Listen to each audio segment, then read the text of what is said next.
Ngayon guys, gagawa tayo ng DIY watering bottle for vegetables, lalo pag pupunta ka magbakasyon. Ito po ang gagawin natin, butasan natin yung bottle po. Lagyan natin ng butas para at least may lumalabas na tubig.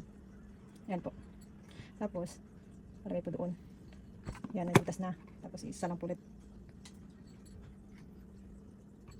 Tapos, lagyan nyo isang butas sa ilalim. Ayan. Kasi yan. Lagyan to. Same din sa isa. Ayan. Tapos, lagyan po ng, then, lagyan po yung butas para hindi lalabas lahat ng mga tubig. Lalagyan po siya ng cotton buds po. Ayan. So, ilalagay po doon. Ayan. Tapos, lagyan po ng tubig. Lagay po sa garden. Ayan.